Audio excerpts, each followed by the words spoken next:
the European continent, East Siberian Sea, 66 million years ago. A herd of Brachiosaurus travel across a plain of what is nowadays Chikrovka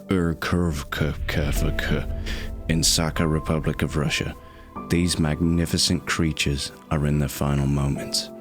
The Chikharub impactor, the largest asteroid of its kind, will rock the Earth, causing a mass extinction of almost 3/4 of living species in Europe. The extinction of the dinosaurs. Or so we thought.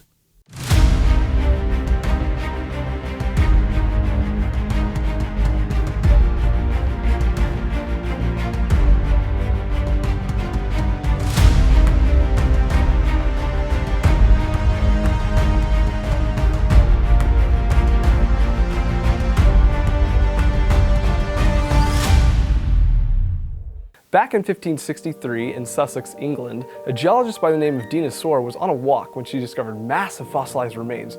Further examination would lead the geologist to deduce that they appeared reptilian, akin to the skeletal structure of, say, an iguana.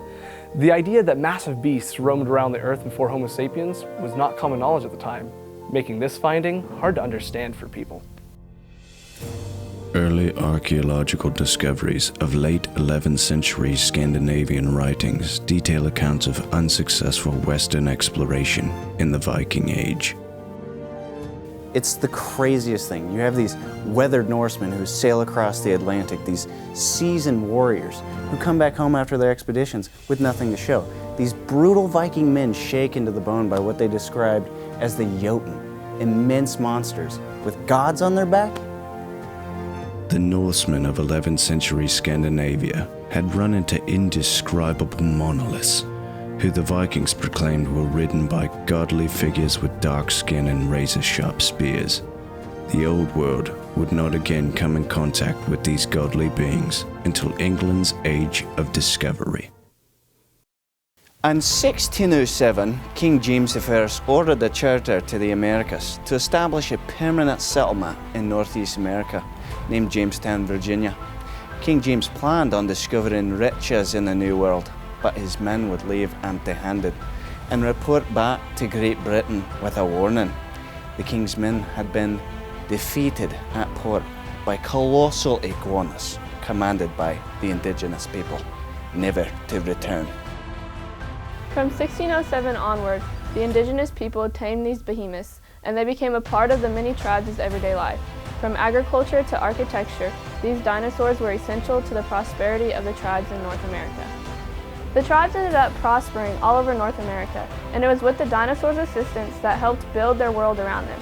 Fast forward a few hundred years, and you see that the native people are advancing, and the dinosaurs are advancing along with them. And while they advance, so does the rest of the world. In 1941, the world was in the midst of a Second World War, and the alliances needed to be made in order to band together against the Third Reich. Adolf Hitler heard stories of indigenous people and the dinosaurs, which produced a fear in the dictator. As he brought together the Axis powers such as Japan and Italy, he also declared war on North America. Hitler was secretly terrified. He, among many others, were told about the monsters in the West.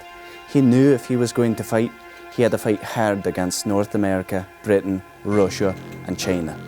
While he was devising a plan, the Allies had to stand together, despite the history of the past. The UK didn't make contact since they left North America empty-handed over 300 years beforehand, but for this World War to be won, they had to band together. The Allied powers needed all the manpower they could get, and in their case, they got dinosaur power. In the end, Hitler's mechanized war weapons were no match for the Allied forces. The skillful Native Americans overran Hitler's forces in Normandy with a ferocious tactical strike of pterodactyls, led by the Apache war chiefs. The Great Dino War had came to a swift end, but the sleeping giant to the west had only just awoken.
In a world where there's only one dinosaur standing.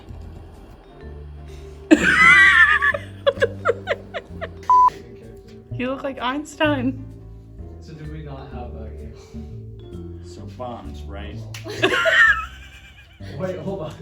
No, we need the accent. Wait a minute. So bombs, right? They're pretty cool.